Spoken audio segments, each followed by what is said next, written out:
day, and that means another episode of the Morning Brew live on NTN, coming to you from the GIS studios. A special welcome to you. Thank you so much for joining. My name is Jessie Leonce. Today is the 22nd of September 2020. It's a Tuesday, and if you're joining us from abroad in the diaspora, St. Lucians in the diaspora, residents right here at home, as well as well-wishers globally, on air, online, our Facebook platform, our YouTube channel. You're watching on channel 122. A special good morning to you. We do appreciate you tuning in to get the latest updates from the government of St. Lucia.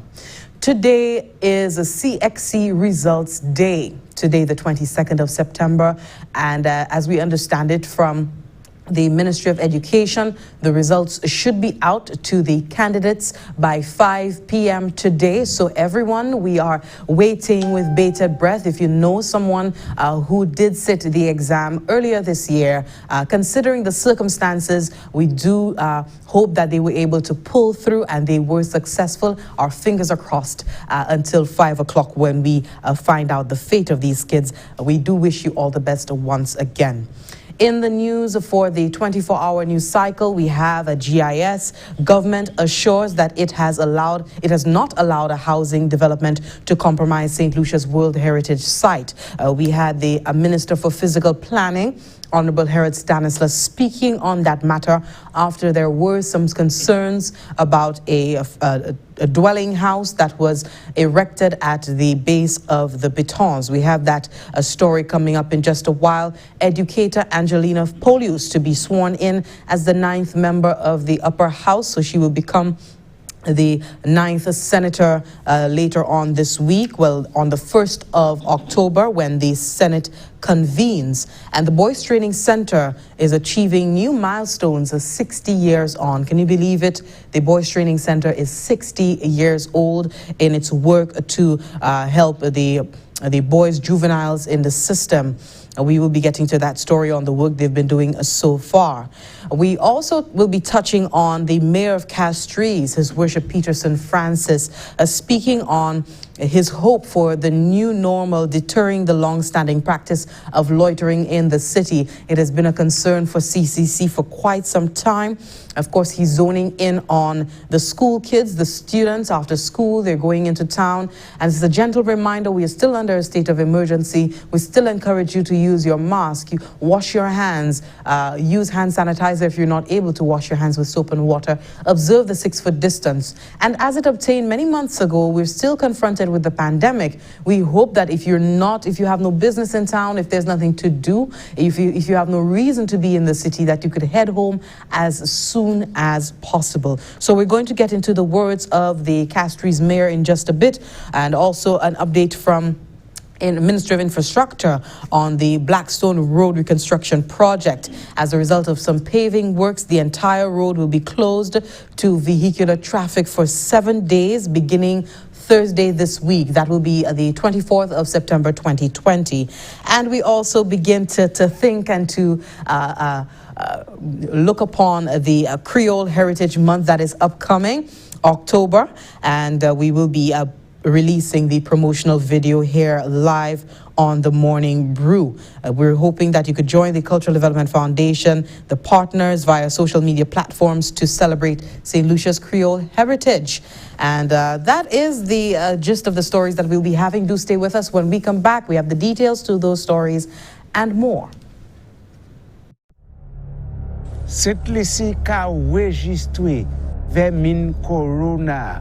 Ek I ka fait mouvement ek an chay vitesse tan, chaque canef ka kouye pour viligence publique la, fait wolo, parler en place publique, kon bon lanme, base, ti boutique, changer, distance sociale, 6 pieds, rodyon à l'autre. I ka travay tan, si ou senti ko pa cordial, quarantine ko, pas en contact et puis l'autre, en cas où te toi pe exposé. C'est un écouye, free 11 ou ben n'importe clinique yo pou. Les pays a dimi à clé, ça veut dire les supermarkets, pharmacies et puis ATM, yo accessible avant c'était souhait. Pays a clé en plein, ça veut dire tout bagay fermé à 24 heures. Servi protocole comme sorti par bureau indication santé. Nous tout ensemble, ça sauver vermine corona. Si nous tous servi Jidla à toutes les. Together let us win this war. Say Lucia be a soldier. Together we can beat this corona.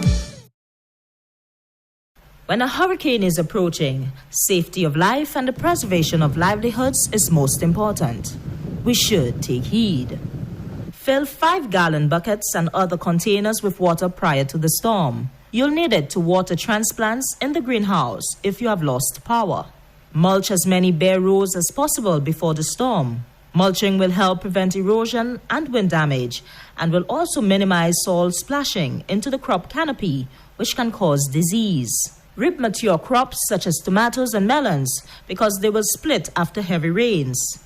Pick coconuts and consider harvesting cut flowers right before the storm as they will be easily damaged by rain and wind.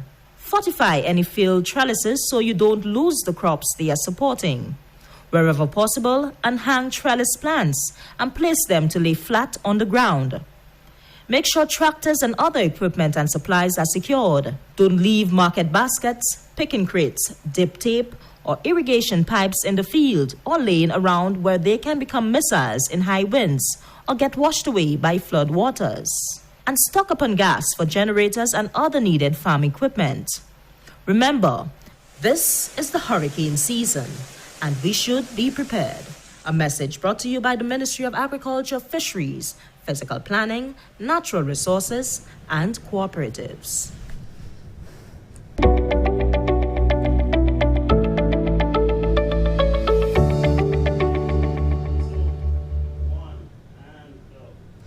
Thank you so much for staying with us. If you're just joining us, welcome. This is the Morning Brew live on NTN. We're coming to you from the GIS studios, bringing the latest updates from the government of St. Lucia. St. Lucia's World Heritage Site has not been compromised. That is the assurance from government after concerns were raised over the erection of a private dwelling house at the base of the Pitons management area.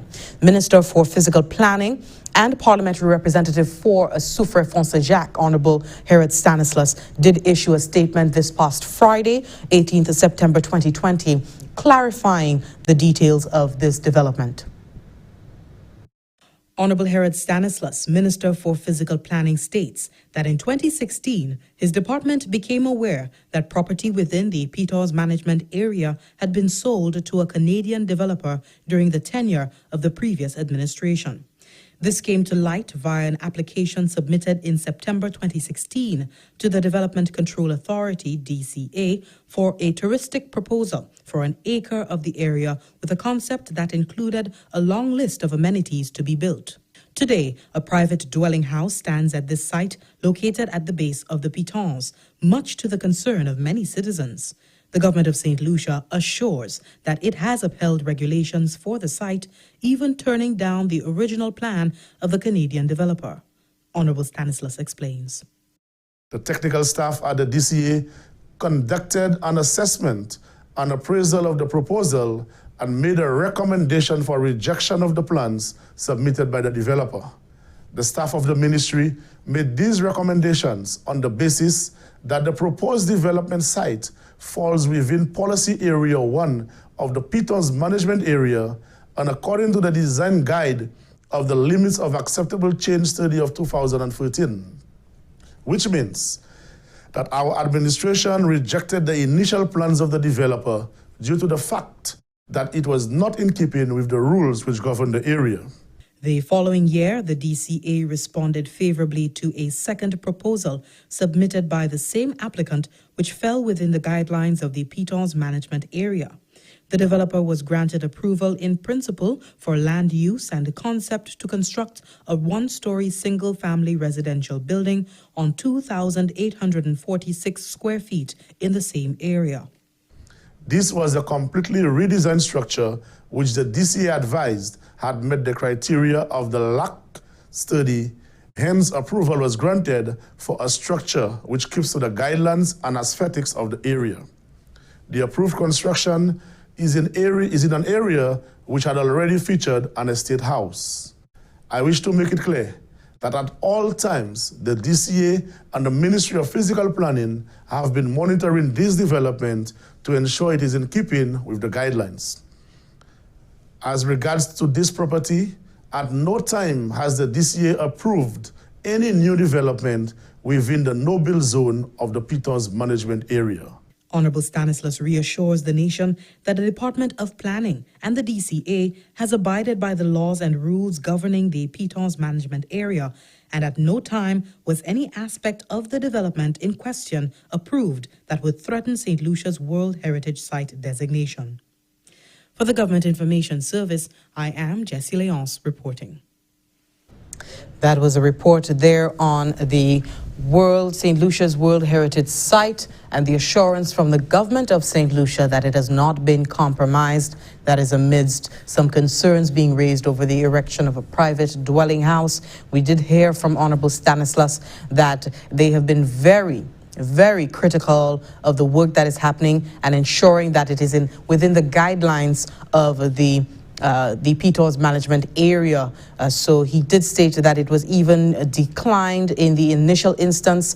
Some plans that were submitted by this developer, it was declined, and subsequently the second petition, the second plan that was put forward by the developer was approved because it did meet all of the regulations, the guidelines of the DCA when assessing the Pitons management area.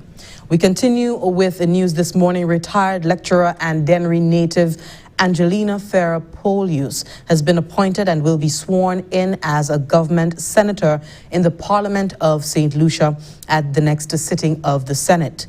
Ms. Polius joins the Senate as the 9th member of the Upper House, replacing Senator Timothy Mangal. Ms. Polius holds a bachelor's degree with first-class honors in education from the University of the West Indies and a master's in new literacies from the University of Sheffield.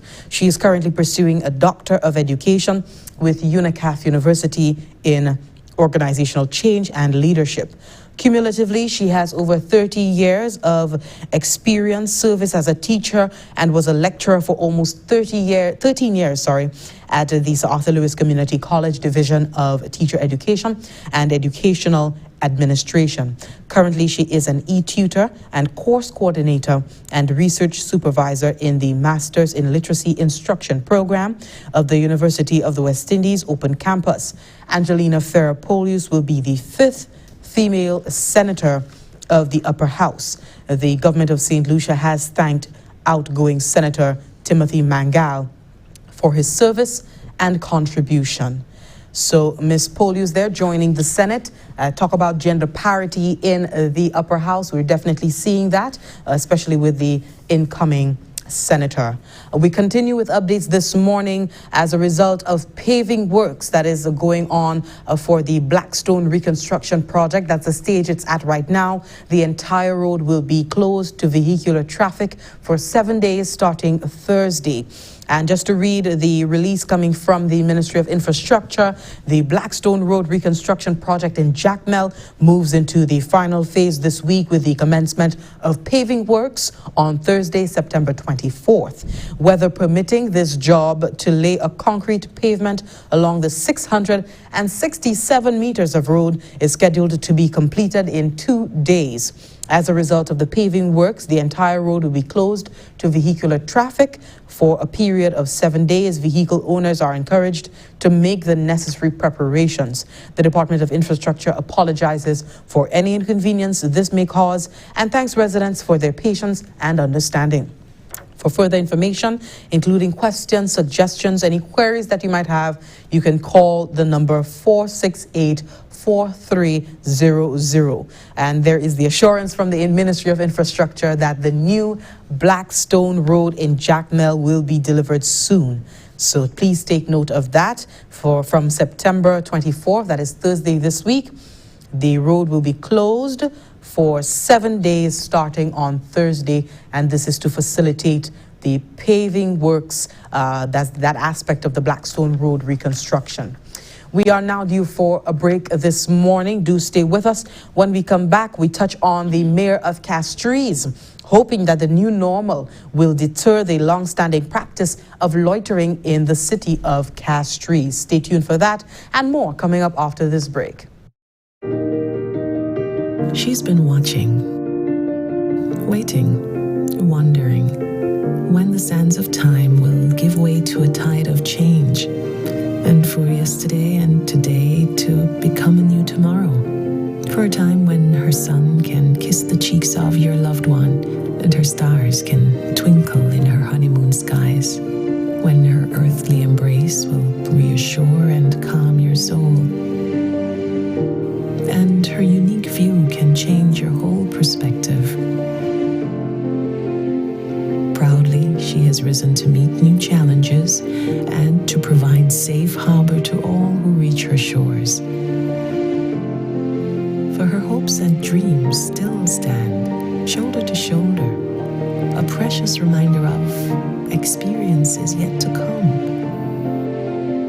So, wherever your moments and memories take you, let her sense of adventure set you free. She is Saint Lucia.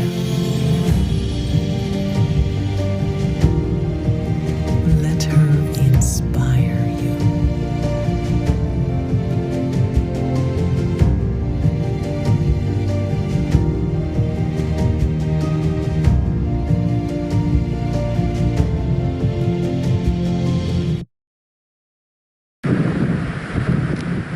When a hurricane is approaching, safety of life and the preservation of livelihoods is most important. We should take heed. To help optimize your farm's hurricane season preparation, create a printed list of extended family, veterinarians, employees, and their families, your local farm services agency office, utility companies, and local extension officers should you require assistance after the storm. Purchase batteries for flashlights and lanterns and have enough on standby. Stock up on healthcare supplies and feed for animals receiving supplemental feeds, enough to last for 1 to 2 weeks. Feed stores may not be open for business for a week or more after a storm. Ensure generators, chainsaws, and other equipment are in working order. And stock up on fuel and lubricants. Stock up on fence repair materials such as wire, posts, and staples for repairing fences that may get damaged during the storm. Remember, this is the hurricane season, and we should be prepared. A message brought to you by the Ministry of Agriculture, Fisheries, Physical Planning, Natural Resources, and Cooperatives.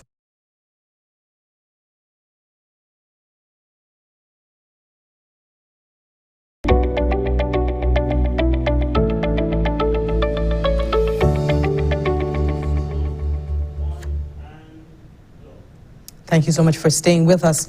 The Boys Training Center, BTC, is this year celebrating 60 years of service to the nation's young men, providing protection and direction to them. The BTC has recorded successes with its intervention program. We hear more about it in this report. The Juvenile Rehabilitation and Detention Center houses boys in conflict with the law, as well as those in need of care and protection. Over the last 60 years, the Boys Training Center, the BTC, has evolved in its service offerings to wards. The institution has therapy sessions, technical and vocational programs, agriculture, and sporting avenues. A source of pride is the musical band sponsored by the Amy Winehouse Foundation. Wang Song Son is the general manager of the BTC. We have agriculture, we have auto mechanics and welding, and we have woodwork. Sometime last year, we decided, 2 years ago, we decided to try for the Caribbean vocational qualifications. This is something that had never been introduced to Boys Training Center. We had never had a boy prior to this come to Boys Training Center and leave with a certificate. The first boy was assessed for level 1 welding, and he passed, and he also went on to do level 2. Now, this was a boy who was there for care and protection. But I'm happy to say this year we have 2 boys who are here as juvenile offenders. And in August which is last month, they were assessed in auto mechanics, in welding, and they both got level 1 passes, and that was a major success for us. The sports program, Mr. Sonson says, has helped the center in transforming the wards, giving them new attitudes to life. Currently, a group of boys are making hits on the national under-19 rugby team. Last year, 2019, we took a group of 19 boys to Grenada to participate in a football tournament, which is called the Caribbean Children Charity Shield Soccer Tournament. And out of teams from across the region, Trinidad, Barbados, Grenada, St. Vincent, we were the only juvenile detention center there. And at the end of the tournament, we were able to get the award for most disciplined team. So that is a big step in changing the stigmatization associated to the center. Mr. Sonson says the BTC receives troubled boys that staff must mold into productive citizens. Critical to that process is continued intervention. The center runs an aftercare program which involves job placement and housing. Massey Stores St. Lucia, along with other private sector entities, Sonson says, have been of tremendous assistance. The involvement of former wards also inspires the boys. We had a program recently, it was called Being the Change, where we invited persons, probably former wards of the center, to speak to the boys. And I know that we invited a police officer who was a former ward at the center. In conversation with him, he mentioned a customs officer who was here with him at the time. He also mentioned a prison officer. He mentioned a fireman, and he mentioned persons that are successful overseas. So there are a lot of success stories. It's just that it's a little and far between, but there are genuine success stories. But we find that the boys do best when they have the family support, or when they have the support system around them. Because most of the boys who are successful, when they come to the center, we will know whether they will be successful or not. Because some boys would come here and they would be here for an extended period of time. You wouldn't see one family member coming to visit them. The Boys Training Center on July 23, 2020, received $50,000 from the proceeds of the annual Prime Minister's Independence Ball. From the Government Information Service, Lisa Joseph reporting. Thank you, Lisa, for that report. In keeping with the changes in international oil prices and the government's application of the modified market pass-through petroleum pricing mechanism, the retail price of kerosene has changed. The retail price of gasoline, diesel, LPG 20, 22, and 100-pound cylinders remains unchanged. The price change takes effect from Monday, September 21st, 2020. Gasoline remains unchanged at $12.13 per gallon. Kerosene decreased from $7.15 to $5.62 per gallon. Diesel remains unchanged at $10.78 per gallon. The 20-pound LPG cylinder remains unchanged at $28.36. The 22-pound cylinder is also unchanged at $31.19. The 100-pound cylinder, too, is unchanged at $169.44. The next adjustment of the retail price of fuel products will be on Monday, October 12th, 2020. So please take note. We've so far seen in the unchanged prices of most of the products, the petroleum pricing mechanism, and where there have been changes, there has been a decrease. So please take note of that. We move on with the news from the CCC.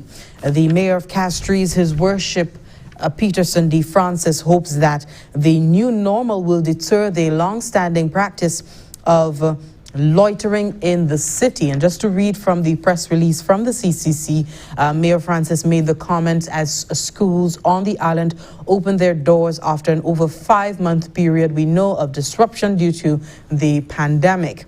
Speaking to the current situation at the Castries, mayor did observe that loitering has always been an issue in the capital. He stated that all we can do is wait and hope that common sense and good judgment on the part of students prevail. And he did indicate, quote, based on what I have seen, I wish to commend and congratulate the Ministry of Education for a job well done. I believe they have exceeded expectations by meeting the required protocols and working hard to ensure the successful reopening of schools. This evidently demonstrates, he went on to state, that the Ministry of Education had a systemic plan which was executed to the surprise of many. What is critical at this stage is ensuring that they maintain it. End of quote. In addition, Mayor Francis said that sensitizing students must be at the forefront of the agenda in order for them to adopt and adjust to this new normal. He did say that students must recognize that they should be part of that success mantra and how best they can contribute to it by not loitering in the city after school is dismissed. And rightly so, we have been pushing for the kids to be on their best behavior while they're on the school compound. But when school is done and the kids are taking a bus or they're walking to town, they're on their way home, we hope that they are not loitering about town. If they do not have business in town, if they don't have to wait for their parents in town, we hope that you students just get home as soon as possible. We are still under a state of emergency, and it's still advised by the Ministry of Health and Wellness that if you're not supposed to be out, if you don't have any reason being out, try to stay indoors as much as possible. These are all part of efforts to mitigate the risk of the potential spread, the potential transmission of COVID-19. Please stay tuned. When we come back, we have our final segment where we wrap up for the morning. Stay with us. Hi, I'm Jim Joseph, president of the Boseju Community Group. We believe St. Lucia can win the war against the coronavirus, and here's how. Every community in St. Lucia must mobilize, coordinate, monitor, and support residents the way we would before, during, and after a natural disaster. Identify volunteers in your community, assign them roles, and deploy them. Ensure your elderly and vulnerable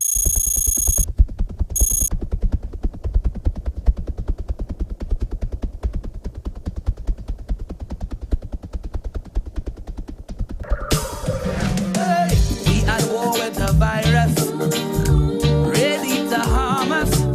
Panic is not the answer. We can win this together. Often use hand sanitizer, better yet use soap and water. We must protect each other if we are to beat this corona. Together let us win this war. Be a soldier for St. Lucia. Together let us win this war. Be a soldier, together we can beat this corona. So you don't become the next case. Avoid touching your face. I'm sure you've been told so. Handshakes and hugging are a no. Advice give you the please. Cover your mouth and your nose if you cough or sneeze. Practice social distancing and avoid large social gatherings. Together let us win this war. Be a soldier for St. Lucia. Together let us win this war. St. Lucia, be a soldier. Together we can beat this corona. For further information, please contact the hotline at 311 or the Bureau of Health Education at 468-5349. What's in the food you're eating? Do you really even know? All the chemicals and hormones used to accelerate their growth. All the artificial flavoring, sweeteners and colors too. We consume and we don't spare a thought for the damage that they'll do. No, think about the children. Think about the children. How will we save them? Chemicals and GMOs are not the solution. Use organic and join. Excessive agrochemical use, additives, and genetically modified foods are harmful to health and the environment. Join the good food revolution. Grow, buy, and consume organic. A message from Rise St. Lucia and the Ministry of Sustainable Development with funding from the GEF Small Grants Program, UNDP. The good food revolution.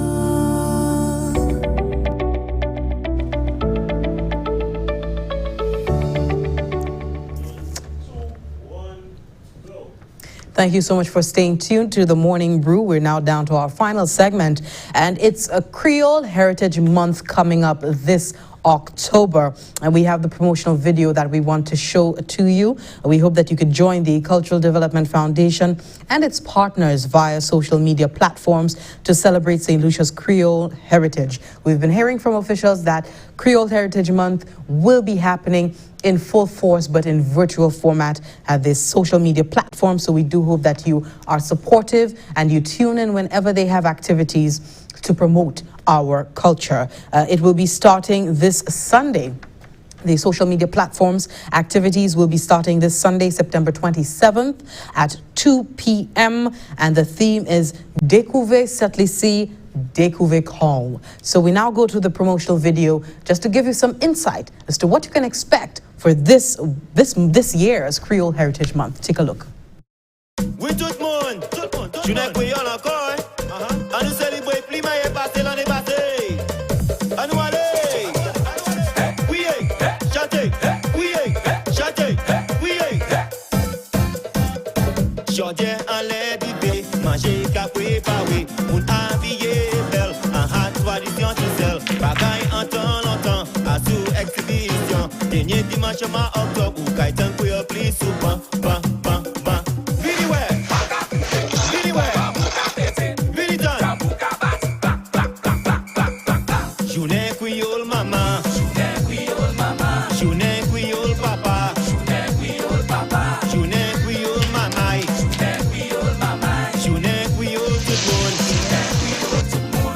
on social media, YouTube, Facebook, and IGTV. Sunday, 27 September from 2 p.m. Découvrez cette lycée, Découvrez Creole. Creole Heritage Month coming to social media. I'm definitely looking forward to all of the festivities, especially the cuisine. We do hope that whatever you're looking out for and you're looking forward to, that you can organize at home and also support the Cultural Development Foundation as they showcase Creole Heritage Month online. Many persons would probably have not gone the distance to certain communities to enjoy the festivities. Now you have an opportunity to support because it's online at your fingertips. So tune in with your family while you guys are preparing your dishes at home, while you're playing the fun games, the ring games, all the cultural activities that we know and we love from home, but also joining in with the CDF to celebrate our Heritage Month with them. Well, that's it for this new episode of the Morning Brew. I'd like to thank you so much for watching. Do stay tuned for more NTN programming. Fingers crossed for the students, the candidates for CXC. The results will be coming out at 5 p.m. today. So please look out for that. And again, we wish you all the best. Until we meet again tomorrow morning, stay tuned for more NTN programming. Keep safe. Observe the COVID-19 protocols. Enjoy the rest of the day. Goodbye.